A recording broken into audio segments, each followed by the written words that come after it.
Hello and welcome to episode 19 of Let the Story Write Itself. So, today I'm going to talk about my experience in Spain around March 2016. This is the time that I had taken a 4-day train journey on a one-way ticket from Vancouver to Toronto.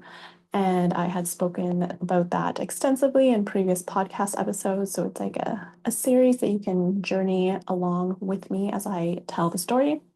This was obviously almost a decade ago now. So there are many parts of me that kind of wish that I had just kind of talked about this as I was living it, because that's like when you're in the juice of it. That's when you're in the momentum, right?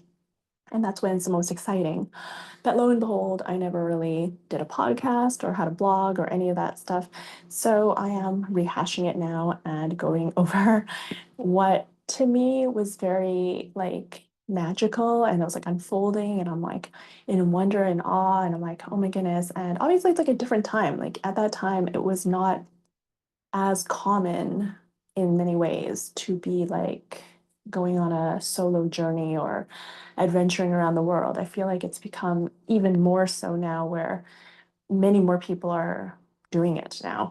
And I myself, after almost a decade now, is not necessarily the most exciting thing to me. It doesn't feel as like novel to me in a way. It also, it's like I'm not in my 20s anymore. I'm not, it's like, it's just everything is not the same, right?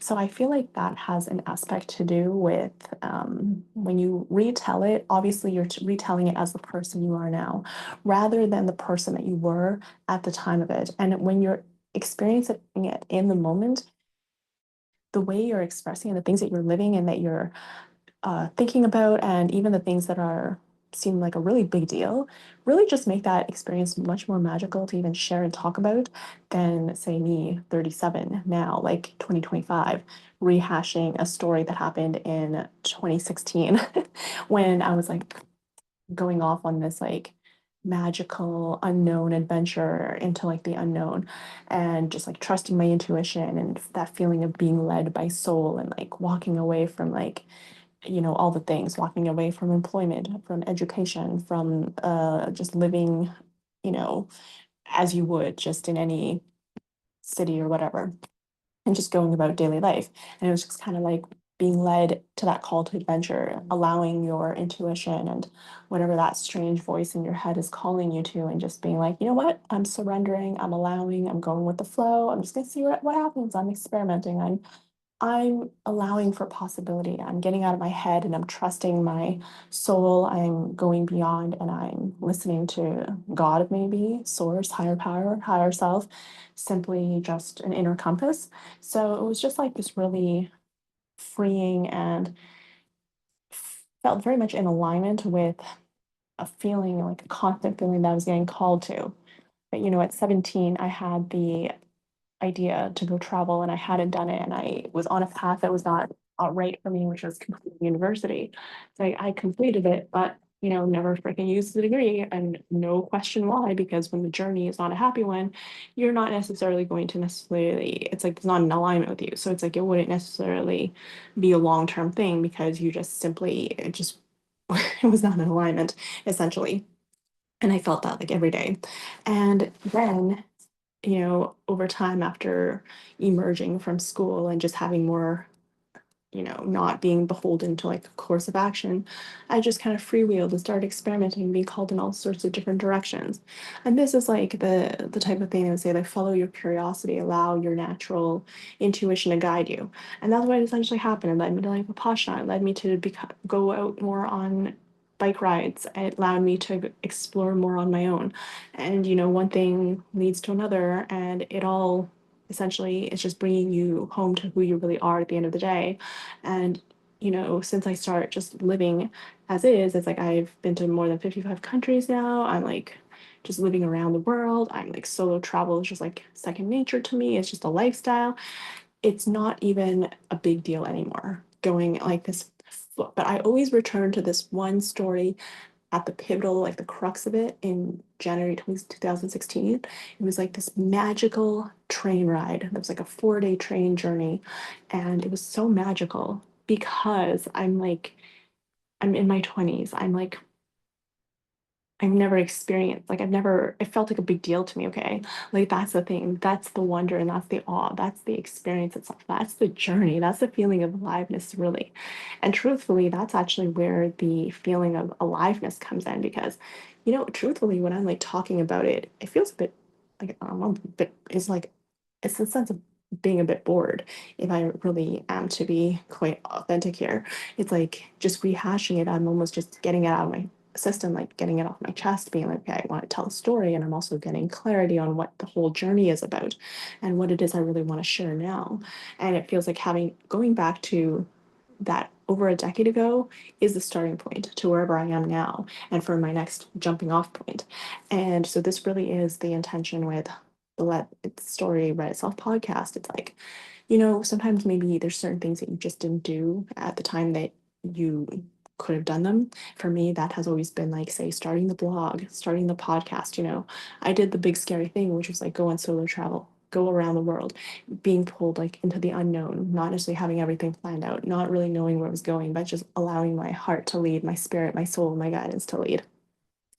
But there was also another part where it's like putting in like the discipline, the foundations, and really being clear on like what I'm called to as well, like to speak, to share, to write about it, to maybe be more intentional, and even maybe like take more photos, take better photos, share it more, be more cognizant of the different platforms I could share it on, like just be much more like do more research about what my avenues are in terms of that regard. But I will say that regardless,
okay, so there was a bit of an interruption. I was waiting for my pizza, but they're out of stock apparently. So continuing on, I was saying that juice of life really is about the juice of life really is about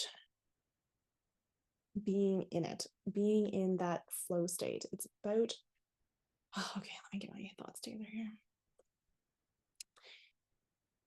The juice itself of life is not necessarily the thing, like the event, like the result, like the thing you achieve in a sense.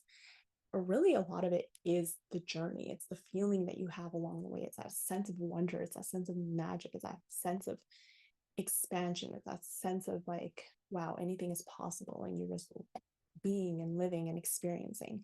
And when you're really feeling like, in a way, like there's a certain abundance and there's a certain gift in being like a beginner in a sense, where you have like a wide-eyed feeling of awe and a feeling like, wow, everything is so interesting. And ooh, like there's a little bit of a feeling of being scared because you're on the brink of something bigger and you've never been there before, and it feels exciting.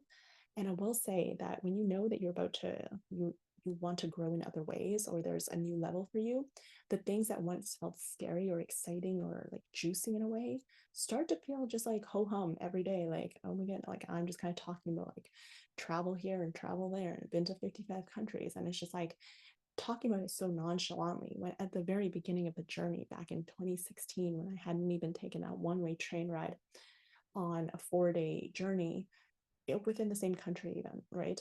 It felt like such a wondrous, big, magical decision. And, now it's like I wouldn't blink, I wouldn't think twice about going on a one-way trip. I wouldn't think twice about, being in a foreign country, even not let alone like my home country, right? So it's interesting how these things shift over time. And and the thing is that you've always got to find what the next thing is or listen to your intuition is calling you. So like as I'm rehashing these stories, I also know within myself that I'm like, yeah, I'm also in a bit of a period where I'm actually excited to be like growing my business now, like actually being able to share my stories and wisdom and experience in a way that actually helps other people on a very practical, pragmatic level. And in a way is like, developing that clear communication where I can put it into a very succinct and specialized way of like what exactly this whole journey and story is about for me. And this is actually what juices me up now. This is not necessarily that same clarity that I necessarily had when I was in my 20s. That for some reason now in my 30s, I'm like, you know what? The traveling aspect of it is not as exciting. And, even if I'm in a different country, like I'm currently in the Philippines, I'm not even necessarily being like a full-on tourist. I'm like, there's a part of me that's like, oh, I'm not even that interested to go out and about. I'm really more interested to work on my business in many aspects, which is not the case when I started traveling. When I was traveling, I was really very much about like, oh, I'm very interested to just like be immersed in the culture and even just like explore new places and be involved in new experiences. And now it feels like I don't need more experiences or as much, like it's almost like it's tapered off. So at the beginning it was like a very steep learning curve, and then it kind of just plateaued over time, and now it's like, okay, I'm ready for like the next learning curve. And for me it's really about the business, and it's really about growing in this new way and becoming someone that I've never been before in that sense, where it's like that sense of being a beginner again, and that sense of being like a student and like of life in general, business, and being like, wow, I wonder, like the possibility, and just that wide-eyed wonder and awe again is really where you will always be moving into your next level desire and your next level state of being. And at 37, this is what excites me more than all of the traveling. But at the same time, it's all of the traveling that led me here to begin with, because it's like only with all of this experience and all this lived wisdom do I now have like the fundamental tools and the energy and the knowing and the understanding and the insight to lend to someone else who is just starting their journey in this regard, who is learning how to trust their own journey, who is learning to lean on their inner self, their higher self, to trust that with wisdom within, and maybe to walk away from something that isn't necessarily that, and to walk a path that feels more uncertain in many ways. And, you know, being able to live in that space that you don't have to know all at like in the beginning, that you can simply explore and wander. And actually in my previous episode, my bonus episode about my travel style, I talked about how travel wasn't even necessarily about the travel in the sense of like just the outward facing, like okay, you're in different places and you're staying in different places. It's really more about that inner exploration and about that ability to chart your own map and your own soul into existence. And it's that overall like higher vantage point in terms of travel that is really what the travel is for me. It's that continual exploration of what is already within. And I just realized I still have not actually talked about Spain, and I've realized that actually this is possibly the core of what actually my message is. It's less to do with about the events. It's like, yes, I can definitely talk about Spain, and I probably will. Let me get into that in episode 20, please. But because there's a lot of that element too, it's like being drawn to what I'm called to. But the same core message is there. It's about doing what makes you feel most alive. It's about being in that state of allowing your soul to be pulled to what it most wants to learn and where it will grow the most, and experiencing the experiences that in a way was already written in the stars before you came into the world. And that's the reason that you have that inner soul pull in the first place, is because there's something seated within you that is beyond the physical self. It's like eternal. It's something that was with you before you were conceived. Even possibly you chose your parents, and the circumstances of it all lended to who you are today, and all of the things that you get to experience and live through and have that wisdom because of it.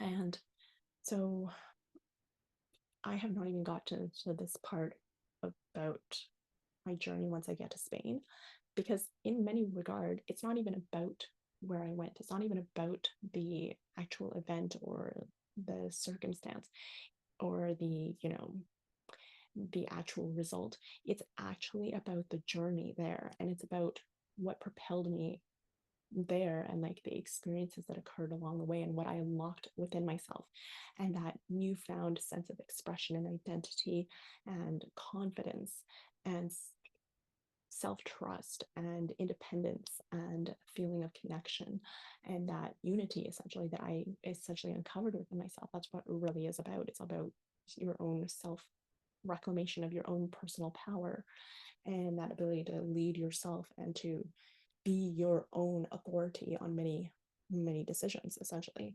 And that's really the heart and the core of what the Let a Story Write Itself is about. So that is episode 19, and I will continue in the next episode, hopefully about any expansions and insights that occurred once I got from Toronto to Spain. So I will see you then.